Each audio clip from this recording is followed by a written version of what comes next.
ಒಂದ್ ವೇಳೆ ನಿಮಗೂ ಆರೋಗ್ಯ ಸಮಸ್ಯೆಗಳು ಕೇವಲ ವೃದ್ಧರು ಆದಾಗಲೇ ಬರುತ್ತೆ ಎಂದು ಅನಿಸ್ತಾ ಇದ್ರೆ ಬಾಸ್ ಯು ಆರ್ ರಾಂಗ್. ಏಕೆಂದ್ರೆ ಇವತ್ತಿನ ಯಂಗ್ ಯುವಕರು ಕೂಡ ಟೆಸ್ಟೋಸ್ಟೆರಾನ್ ನ ಸಮಸ್ಯೆಯಿಂದ ಬಳಲುತ್ತಿದ್ದಾರೆ. ಆದ್ರೆ ಶಾಕಿಂಗ್ ವಿಷಯ ಏನಂದ್ರೆ ಅವರಿಗೆ ಗೊತ್ತೇ ಇಲ್ಲ ಅವರ ದೇಹದಲ್ಲಿ ಟೆಸ್ಟೋಸ್ಟೆರಾನ್ ನ ಕೊರತೆ ಇದೆ ಅನ್ನೋದು. ಮೂಡ್ ಸ್ವಿಂಗ್ಸ್ ಆಗೋದು, ಜಾಸ್ತಿ ಸುಸ್ತು ಆಗೋದು ಮತ್ತೆ ಸೆಲ್ಫ್ ಕಾನ್ಫಿಡೆನ್ಸ್ ನ ಕೊರತೆ ಇದೆಲ್ಲವೂ ಸಣ್ಣ ವಾರ್ನಿಂಗ್ ಅಲ್ವೇ ಅಲ್ಲ, ಬದಲಾಗಿ ದೊಡ್ಡ ಸಿಗ್ನಲ್ ಆಗಿರಬಹುದು. ಕೇವಲ ಇದಷ್ಟೇ ಅಲ್ಲ, ಇನ್ನೂ ಅನೇಕ ಹಿಡನ್ ಸೈನ್ಸ್ ಗಳಿವೆ. ಇವತ್ತು ನಿಮಗೆ ಗೊತ್ತಾಗುತ್ತೆ. ಲೋ ಟೆಸ್ಟೋಸ್ಟೆರಾನ್ ಸೈನ್ ಅನ್ನ ಇಗ್ನೋರ್ ಮಾಡಿದ್ದಲ್ಲಿ ಇದು ಸ್ಲೋ ಪಾಯ್ಸನ್ ನ ಹಾಗೆ ನಿಮ್ಮ ಎನರ್ಜಿ, ಹೆಲ್ತ್ ಮತ್ತೆ ಪರ್ಸನಾಲಿಟಿಯನ್ನ ಹಾಳು ಮಾಡುತ್ತೆ. ಅದಕ್ಕೆ ಈ ವಿಡಿಯೋ ಎಂಡ್ ವರೆಗೆ ನೋಡಿ, ಏಕೆಂದ್ರೆ ಇದು ನಿಮ್ಮ ಲೈಫ್ ಬದಲಾವಣೆ ಮಾಡಬಹುದು. ಈ ವಿಡಿಯೋದಲ್ಲಿ ನಾನು ನಿಮಗೆ ಲೋ ಟೆಸ್ಟೋಸ್ಟೆರಾನ್ ನ 10 ಸೈನ್ ಗಳನ್ನ ಹೇಳ್ತೀನಿ, ಮತ್ತೆ ಟೆಸ್ಟೋಸ್ಟೆರಾನ್ ನ್ಯಾಚುರಲಿ ಹೆಚ್ಚಿಸಿಕೊಳ್ಳುವ ವಿಧಾನ ಹಾಗೂ ಕೆಲವೊಂದು ನ್ಯಾಚುರಲ್ ಆಹಾರ ಪದ್ಧತಿಗಳನ್ನು ಹೇಳ್ತೀನಿ. ಮತ್ತೆ ಕೊನೆಗೆ ಒಂದು ಸೀಕ್ರೆಟ್ ಮನೆ ಮದ್ದು ಹೇಳ್ತೀನಿ. ಇದು ನಿಮ್ಮ ಟೆಸ್ಟೋಸ್ಟೆರಾನ್ ಲೆವೆಲ್ ಅನ್ನ ಹೆಚ್ಚಿಸಲು ಸಹಾಯ ಮಾಡುತ್ತೆ. ಅದಕ್ಕೆ ಪೂರ್ತಿ ವಿಡಿಯೋ ಎಂಡ್ ವರೆಗೆ ನೋಡಿ. ಹಾಗಿದ್ರೆ ಎಲ್ಲಕ್ಕಿಂತ ಮೊದಲು ಈ ಟೆಸ್ಟೋಸ್ಟೆರಾನ್ ನಿರ್ಮಾಣ ಹೇಗೆ ಆಗುತ್ತೆ ಅನ್ನೋದನ್ನ ತಿಳಿಯೋಣ. ಬೇಸಿಕಲಿ ಇದು ನಮ್ಮ ದೇಹದ ಟೆಟಿಸ್ ನಲ್ಲಿ ರಚನೆ ಆಗುತ್ತೆ. ಹೌದು, ಅಲ್ಲೇ ಎಲ್ಲಿಂದ ವೀರ್ಯ ಬರುತ್ತೆ. ಆದರೆ ಇದಕ್ಕೆಲ್ಲ ಬ್ರೈನ್ ನ ಸಿಗ್ನಲ್ ಬೇಕು. ಬ್ರೈನ್ ನ ಒಂದು ಪಾರ್ಟ್ ಪಿಟ್ಯೂಟರಿ ಗ್ಲ್ಯಾಂಡ್ಸ್ ಟೆಟಿಸ್ ಅನ್ನ ಟೆಸ್ಟೋಸ್ಟೆರಾನ್ ರಚನೆ ಮಾಡಲು ಹೇಳುತ್ತೆ. ಮತ್ತೆ ಈ ಪ್ರೊಸೆಸ್ ಆಗ ಸ್ಮೂತ್ಲಿ ಪ್ರಾರಂಭ ಆಗುತ್ತೆ ಯಾವಾಗ ನಮ್ಮ ಡಯಟ್, ಸ್ಲೀಪ್ ಮತ್ತೆ ಲೈಫ್ ಸ್ಟೈಲ್ ಎಲ್ಲವೂ ಸರಿಯಾಗಿ ಇದ್ದಾಗ. ಇದರ ಬ್ಯಾಲೆನ್ಸ್ ನಲ್ಲಿ ಏರುಪೇರಾದ್ರೆ ಟೆಸ್ಟೋಸ್ಟೆರಾನ್ ಲೆವೆಲ್ ಕಡಿಮೆ ಆಗುತ್ತೆ. ನಾರ್ಮಲ್ ಟೆಸ್ಟೋಸ್ಟೆರಾನ್ ಲೆವೆಲ್ ಎಷ್ಟು ಇರಬೇಕು ಅಂದ್ರೆ ನೋಡಿ, 14 ರಿಂದ 25 ವರ್ಷದ ಯುವಕರಲ್ಲಿ 300 to 1000 ನ್ಯಾನೋಗ್ರಾಮ್ ಪ್ರತಿ ಡೆಸಿಲೀಟರ್ ನಲ್ಲಿ ಇರುತ್ತೆ.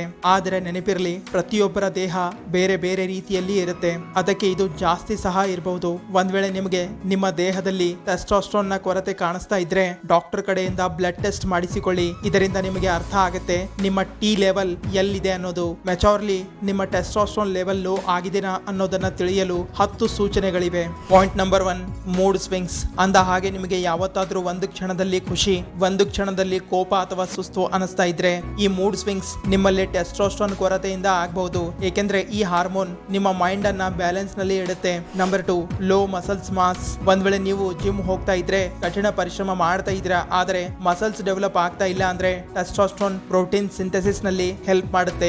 ಇದು ಮಸಲ್ಸ್ ಗ್ರೋತ್ ಮಾಡಲು ಮತ್ತೆ ಸ್ಟ್ರೆಂತ್ ಸಲುವಾಗಿ ಅವಶ್ಯಕವಾಗಿದೆ. ಒಂದ್ ವೇಳೆ ಇದು ಕಡಿಮೆ ಆಗಿದ್ರೆ ಮಸಲ್ಸ್ ಲಾಸ್ ಮತ್ತೆ ಬಾಡಿ ವೀಕ್ ಆಗಲು ಪ್ರಾರಂಭ ಆಗುತ್ತೆ. Number 3, beard and hair loss. ನೋಡಿ, ಇದೊಂದು ದೊಡ್ಡ ಸೂಚನೆ ಆಗಿದೆ. ಒಂದ್ ವೇಳೆ ಬಿಯರ್ಡ್ ನಿಧಾನವಾಗಿ ಗ್ರೋ ಆಗ್ತಾ ಇದ್ರೆ ಅಥವಾ ಕೂದಲು ತೆಳುವಾಗಿ ಇದ್ರೆ ಇದು ಟೆಸ್ಟೋಸ್ಟೆರಾನ್ ನ ಕೊರತೆಯಿಂದ ಆಗ್ತಾ ಇರಬಹುದು. ನೋಡಿ, ಟೆಸ್ಟೋಸ್ಟೆರಾನ್ ಹೇರ್ ಫಾಲಿಕಲ್ಸ್ ಅನ್ನ ಆಕ್ಟಿವೇಟ್ ಮಾಡುತ್ತೆ. ಇದು ಗಡ್ಡ ಮತ್ತೆ ತಲೆ ಕೂದಲು ಹೆಚ್ಚಿಸಲು ಸಹಾಯ ಮಾಡುತ್ತೆ. ಟೆಸ್ಟೋಸ್ಟೆರಾನ್ ಲೋ ಆದಾಗ ಬಿಯರ್ಡ್ ಪ್ಯಾಚಿಂಗ್ ಆಗಬಹುದು ಮತ್ತೆ ಹೇರ್ ಫಾಲ್ ಜಾಸ್ತಿ ಆಗಬಹುದು. Number 4, sperm production issues. ನೋಡಿ, ಟೆಸ್ಟೋಸ್ಟೆರಾನ್ ಒಂದು ಇಂಪಾರ್ಟೆಂಟ್ ಹಾರ್ಮೋನ್ ಆಗಿದೆ. ವೀರ್ಯ ರಚನೆ ಮಾಡಲು ಸಹಾಯ ಮಾಡುತ್ತೆ. ಇದು ಲೋ ಆಗಿದ್ರೆ ಇದರ ಕ್ವಾಂಟಿಟಿ ಮತ್ತೆ ಕ್ವಾಲಿಟಿ ಎರಡೂ ಹಾಳಾಗುತ್ತೆ. ಅಂದ್ರೆ ವೀರ್ಯ ಕಡಿಮೆ ರಚನೆ ಆಗುತ್ತೆ, ವೀಕ್ ಆಗಿರುತ್ತೆ, ಸ್ಪೀಡ್ ಕಡಿಮೆ ಆಗಿರುತ್ತೆ. ಒಂದ್ ವೇಳೆ ನಿಮಗೆ ನನ್ನ ದೇಹದಲ್ಲಿ ಎನರ್ಜಿ ಕಡಿಮೆ ಆಗಿದೆ ಎಂದು ಅನಿಸ್ತಾ ಇದ್ರೆ ಮತ್ತೆ ಫರ್ಟಿಲಿಟಿಗೆ ಸಂಬಂಧಪಟ್ಟಂತೆ ಅನುಮಾನಗಳು ಇದ್ರೆ ಟೆಸ್ಟೋಸ್ಟೆರಾನ್ ನ್ಯಾಚುರಲಿ ಹೆಚ್ಚಿಸಿಕೊಳ್ಳುವುದು ತುಂಬಾ ಇಂಪಾರ್ಟೆಂಟ್ ಆಗಿದೆ. Number 5, low energy and ಫಟಿ. Testosterone ಒಂದು ಎನರ್ಜಿ ಬೂಸ್ಟಿಂಗ್ ಹಾರ್ಮೋನ್ ಇದೆ. ಇದರ ಲೆವೆಲ್ ಕಡಿಮೆ ಆದ್ರೆ ದಿನವಿಡೀ ಸುಸ್ತು, ಲೇಜಿನೆಸ್ ಮತ್ತೆ ಮೋಟಿವೇಶನ್ ನ ಕೊರತೆ ಕಾಡುತ್ತೆ. ಒಂದ್ ವೇಳೆ ಕಾರಣ ಇಲ್ಲದೆ ವೀಕ್ನೆಸ್ ಮತ್ತೆ ಲೋ ಮೋಟಿವೇಶನ್ ಫೀಲ್ ಆಗ್ತಾ ಇದ್ರೆ ಇದೊಂದು ದೊಡ್ಡ ಸೂಚನೆ ಆಗಿರಬಹುದು ನಿಮ್ಮ ದೇಹದಲ್ಲಿ ಟೆಸ್ಟೋಸ್ಟೆರಾನ್ ಕಡಿಮೆ ಆಗಿದೆ ಅನ್ನೋದು. ಪಾಯಿಂಟ್ ನಂಬರ್ 6, ಫ್ಯಾಟ್ ಗೇನ್, ಬೆಲಿ ಫ್ಯಾಟ್. ನೋಡಿ, ಲೋ ಟೆಸ್ಟೋಸ್ಟೆರಾನ್ ಇದ್ದ ಮೇಲೆ ದೇಹದಲ್ಲಿ ಫ್ಯಾಟ್ ಜಾಸ್ತಿ ಆಗಲು ಪ್ರಾರಂಭ ಆಗುತ್ತೆ. ಸ್ಪೆಷಲಿ ಹೊಟ್ಟೆಯ ಭಾಗದಲ್ಲಿ ಫ್ಯಾಟ್ ಜಾಸ್ತಿ ಆಗ್ತಾ ಇದ್ರೆ ಒಂದು ಸಲ ಟೆಸ್ಟೋಸ್ಟೆರಾನ್ ಲೆವೆಲ್ ಚೆಕ್ ಮಾಡಿಕೊಳ್ಳುವುದು ಉತ್ತಮ.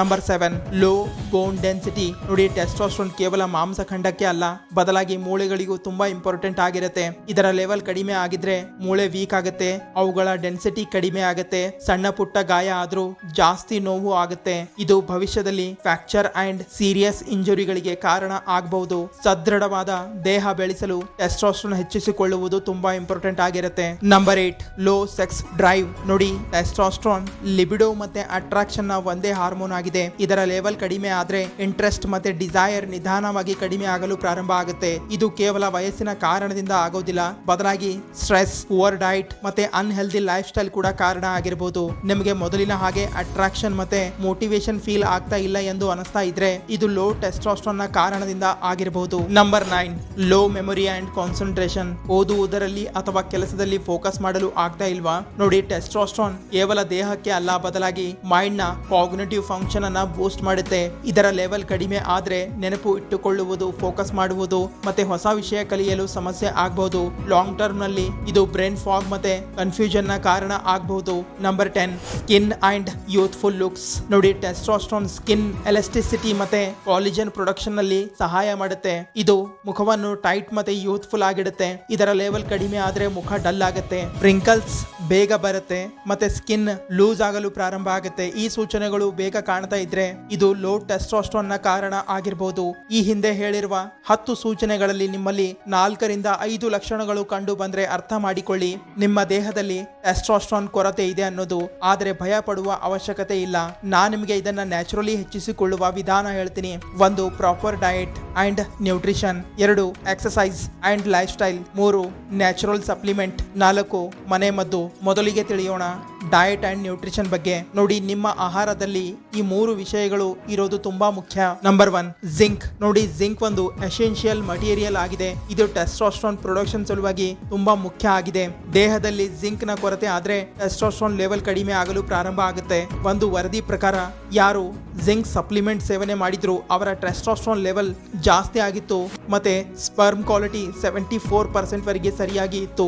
ಜಿಂಕ್ ಹೊಂದಿರುವ ಬೆಸ್ಟ್ ಆಹಾರ ಅಂದ್ರೆ ಗೋಧಿ, ಬ್ರೌನ್ ರೈಸ್, ಓಟ್ಸ್, ಹೆಸರು ಕಾಳು, ತೊಗರಿ ಬೇಳೆ, ಕೆಂಪು ಬೇಳೆ, ಕಡಲಿ ಬೇಳೆ, ಹುರುಳಿಕಾಳು, ಸೋಯಾಬೀನ್ ಮತ್ತೆ ಬಟಾಣಿ ಕಾಳು, ಹಾಲು, ಮೊಸರು, ಪನೀರ್, ಚೀಸ್. ಇನ್ನೊಂದು ಹೆಲ್ತಿ ಫ್ಯಾಟ್. ಇದು ಹಾರ್ಮೋನಲ್ ಬ್ಯಾಲೆನ್ಸ್ ಸಲುವಾಗಿ ತುಂಬಾ ಇಂಪಾರ್ಟೆಂಟ್ ಆಗಿರುತ್ತೆ. ಟೆಸ್ಟೋಸ್ಟೆರಾನ್ ನ ಪ್ರೊಡಕ್ಷನ್ ಕಾರ್ಟಿಸೋಲ್ ನಿಂದ ಆಗುತ್ತೆ. ಅದೇ ಹೆಲ್ತಿ ಫ್ಯಾಟ್ಸ್ ನ ಕೊರತೆ ಆದ್ರೆ ಟೆಸ್ಟೋಸ್ಟೆರಾನ್ ಕಡಿಮೆ ಆಗುತ್ತೆ. ಹೆಲ್ತಿ ಫ್ಯಾಟ್ಸ್ ನ ಬೆಸ್ಟ್ ಸೋರ್ಸ್ ಅಂದ್ರೆ ಗೋಡಂಬಿ, ಬಾದಾಮ್, ಅಕ್ರೋಟ್, ಪಿಸ್ತಾ, ಪೀನಟ್ ಬಟರ್, ಚಿಕನ್, ಮೊಟ್ಟೆ, ಫಿಶ್, ಪನೀರ್ ಮತ್ತೆ ತೋಫು. 3ನೇ ಪ್ರೋಟೀನ್ ಬಗ್ಗೆ ತಿಳಿಯುವುದಾದ್ರೆ protein muscles building, hormone balance ಮತ್ತೆ ಫ್ಯಾಟ್ ಲಾಸ್ ಸಲುವಾಗಿ ಇಂಪಾರ್ಟೆಂಟ್ ಆಗಿದೆ. ಅದಕ್ಕೆ ಸರಿಯಾದ ಪ್ರಮಾಣದಲ್ಲಿ ಪ್ರೋಟೀನ್ ತಗೊಳ್ಳೋದ್ರಿಂದ ಟೆಸ್ಟೋಸ್ಟೆರಾನ್ ಲೆವೆಲ್ ಜಾಸ್ತಿ ಆಗುತ್ತೆ, ಮಸಲ್ಸ್ ಗಟ್ಟಿಯಾಗಿ ಇರುತ್ತೆ, ಓವರ್ ಆಲ್ ಎನರ್ಜಿ ಜಾಸ್ತಿ ಆಗುತ್ತೆ. ಮತ್ತೆ ಜಾಸ್ತಿ ಪ್ರೋಟೀನ್ ತಿನ್ನೋದ್ರಿಂದ ಟೆಸ್ಟೋಸ್ಟೆರಾನ್ ಕಡಿಮೆ ಸಹ ಆಗಬಹುದು. ಅದಕ್ಕೆ ಬ್ಯಾಲೆನ್ಸ್ ಮೇಂಟೈನ್ ಮಾಡುವುದು ತುಂಬಾ ಇಂಪಾರ್ಟೆಂಟ್ ಆಗಿದೆ. ಬೆಸ್ಟ್ ಪ್ರೋಟೀನ್ ಸೋರ್ಸ್ ಅಂದ್ರೆ egg, chicken, fish, paneer, tofu. Number 4, magnesium. ಒಂದ್ ವೇಳೆ ನಿಮ್ಮ ಸ್ಟ್ರೆಸ್ ಲೆವೆಲ್ ಜಾಸ್ತಿ ಆಗಿದ್ರೆ ದೇಹದಲ್ಲಿ ಕಾರ್ಟಿಸೋಲ್ ಹಾರ್ಮೋನ್ ಜಾಸ್ತಿ ಆಗುತ್ತೆ. ಇದು ಟೆಸ್ಟೋಸ್ಟೆರಾನ್ ಲೆವೆಲ್ ಅನ್ನ ಕಡಿಮೆ ಮಾಡುತ್ತೆ. ಅದಕ್ಕೆ ಮ್ಯಾಗ್ನೀಷಿಯಂ ಸ್ಟ್ರೆಸ್ ಕಡಿಮೆ ಮಾಡುತ್ತೆ ಮತ್ತೆ ಟೆಸ್ಟೋಸ್ಟೆರಾನ್ ಲೆವೆಲ್ ಅನ್ನ ಬ್ಯಾಲೆನ್ಸ್ ನಲ್ಲಿ ಇಡುತ್ತೆ. ಅದಕ್ಕೆ ಬೆಸ್ಟ್ ಮ್ಯಾಗ್ನೀಷಿಯಂ ಸೋರ್ಸ್ ಅಂದ್ರೆ dark chocolate, spinach, pumpkin seeds, banana, chia seeds, flax seeds. ಹಾಗಿದ್ರೆ ಈಗ ಟೆಸ್ಟೋಸ್ಟೆರಾನ್ ಲೆವೆಲ್ ಹೆಚ್ಚಿಸುವ ಎಕ್ಸರ್ಸೈಸ್ ಬಗ್ಗೆ ತಿಳಿಯೋಣ. Weight training, squats, deadlift, bench press, pull ups. ಇನ್ನೊಂದು ಎಕ್ಸರ್ಸೈಸ್ ಅಂದ್ರೆ ಕಾಂಪೌಂಡ್ ಮೂವ್ಮೆಂಟ್ಸ್. ಉದಾಹರಣೆಗೆ ಸ್ಕ್ವಾಟ್ಸ್, ಲಂಚರ್ಸ್, ಲೆಗ್ ಪ್ರೆಸ್ ಮತ್ತೆ ಹೈ ಇಂಟೆನ್ಸಿಟಿ ಇಂಟರ್ವಲ್ ಟ್ರೈನಿಂಗ್ ಮಾಡಬೇಕು. ಅಂದ್ರೆ ರನ್ನಿಂಗ್, ಪುಲ್ಅಪ್, ಜಂಪಿಂಗ್, ಸ್ಕ್ವಾಟ್ಸ್ ಇದೆಲ್ಲ ಮಾಡಬಹುದು. ಒಂದ್ ವೇಳೆ ನೀವು ಟೆಸ್ಟೋಸ್ಟೆರಾನ್ ನ್ಯಾಚುರಲಿ ಹೆಚ್ಚಿಸಿಕೊಳ್ಬೇಕು ಅಂದ್ರೆ ನೀವು ನಿಮ್ಮ ಸ್ಲೀಪ್ ಕ್ವಾಲಿಟಿಯನ್ನ ಇಂಪ್ರೂವ್ ಮಾಡಿಕೊಳ್ಳಬೇಕಾಗತ್ತೆ. ಏಕೆಂದ್ರೆ ಎಷ್ಟು ನೀವು ಕಡಿಮೆ ನಿದ್ದೆ ಮಾಡ್ತೀರಾ ಅಷ್ಟೇ ಟೆಸ್ಟೋಸ್ಟೆರಾನ್ ಲೆವೆಲ್ ಕಡಿಮೆ ಆಗುತ್ತೆ. ಒಂದು ವರದಿ ಪ್ರಕಾರ 7 ರಿಂದ 9 ಗಂಟೆ ಡೀಪ್ ಮತ್ತೆ ಒಳ್ಳೆಯ ನಿದ್ದೆ ಮಾಡುವುದು ಒಳ್ಳೆಯದಾಗಿರುತ್ತೆ. ಅದಕ್ಕೆ ಮಲಗೋದಕ್ಕಿಂತ 1 ಗಂಟೆ ಮುಂಚೆ ಮೊಬೈಲ್, ಟಿವಿ, ಲ್ಯಾಪ್ಟಾಪ್ ಎಲ್ಲವನ್ನೂ ಆಫ್ ಮಾಡಿ ಮತ್ತೆ ಪ್ರತಿದಿನ ಒಂದೇ ಸಮಯದಲ್ಲಿ ಮಲಗೋದು ಮತ್ತೆ ಎದ್ದೇಳುವ ಅಭ್ಯಾಸ ರೂಢಿ ಮಾಡಿಕೊಳ್ಳಿ. ಮತ್ತೆ ಇದನ್ನೆಲ್ಲ ಮಾಡುವ ಪ್ರಯತ್ನ ಮಾಡಿ ನಿಮ್ಮ ಟೆಸ್ಟೋಸ್ಟೆರಾನ್ ಲೆವೆಲ್ ನಲ್ಲಿ ಬದಲಾವಣೆ ಕಾಣಲು ಸಿಗುತ್ತೆ. ಹಾಗಿದ್ರೆ ಕೊನೆಯದಾಗಿ ಮೆಚೂರ್ಲಿ ಟೆಸ್ಟೋಸ್ಟೆರಾನ್ ಲೆವೆಲ್ ಹೆಚ್ಚಿಸುವ ವಿಧಾನದ ಬಗ್ಗೆ ತಿಳಿಯೋಣ. Vitamin D. ಇದು ಹಾರ್ಮೋನ್ ನ ಹಾಗೆ ಕೆಲಸ ಮಾಡುತ್ತೆ. ಇದು ಟೆಸ್ಟೋಸ್ಟೆರಾನ್ ಪ್ರೊಡಕ್ಷನ್ ಅನ್ನ ರೆಗ್ಯುಲೇಟ್ ಮಾಡುತ್ತೆ. ರಿಸರ್ಚ್ ಹೇಳುತ್ತೆ ವಿಟಮಿನ್ ಡಿ ಯ ಡೆಫಿಷಿಯನ್ಸಿಯಿಂದ ಟೆಸ್ಟೋಸ್ಟೆರಾನ್ ಲೆವೆಲ್ ಕಡಿಮೆ ಆಗುತ್ತೆ. ಅದಕ್ಕೆ ಪ್ರತಿದಿನ ಬೆಳಗ್ಗೆ 15 ರಿಂದ 30 ನಿಮಿಷ ಸೂರ್ಯನ ಕಿರಣಗಳು ಬೀಳುವ ಕಡೆಗೆ ಕುಳಿತುಕೊಳ್ಳಿ. ಇನ್ನೊಂದು ಅಶ್ವಗಂಧ. ಇದೊಂದು ಪ್ರಾಚೀನ ಆಯುರ್ವೇದಿಕ್ ಮನೆ ಮದ್ದು ಆಗಿದೆ. ಇದು ಸ್ಟ್ರೆಸ್ ಲೆವೆಲ್ ಅನ್ನ ಕಡಿಮೆ ಮಾಡಿ ಕಾರ್ಟಿಸೋಲ್ ಕಂಟ್ರೋಲ್ ಮಾಡಿ ಟೆಸ್ಟೋಸ್ಟೆರಾನ್ ಪ್ರೊಡಕ್ಷನ್ ಹೆಚ್ಚಿಸುತ್ತೆ. ಅದಕ್ಕೆ ಒಳ್ಳೆಯ ಅಶ್ವಗಂಧ ಸೇವನೆ ಮಾಡುವುದು ಉತ್ತಮ ಆಗಿರುತ್ತೆ. ಇದರಿಂದ ನಿಮ್ಮ ಟೆಸ್ಟೋಸ್ಟೆರಾನ್ ಲೆವೆಲ್ 8 ರಿಂದ 12 ವಾರಗಳಲ್ಲಿ 15 ರಿಂದ 20% ಜಾಸ್ತಿ ಆಗುತ್ತೆ. ಹಾಗಿದ್ರೆ ಈ ವಿಡಿಯೋ ಇಲ್ಲಿಗೆ ಮುಕ್ತಾಯ ಆಗುತ್ತೆ. ಈ ವಿಡಿಯೋ ಬಗ್ಗೆ ನಿಮ್ಮ ಅನಿಸಿಕೆ ಏನೇ ಇದ್ರೂ ಕಮೆಂಟ್ಸ್ ಮೂಲಕ ತಿಳಿಸಿ. ಹಾಗೆ ಚಾನಲ್ ಅನ್ನು ಸಬ್ಸ್ಕ್ರೈಬ್ ಮಾಡಿ, ಇನ್ಸ್ಟಾ ಪೇಜ್ ಅನ್ನು ಫಾಲೋ ಮಾಡಿ. ಬಾಯ್ ಬಾಯ್.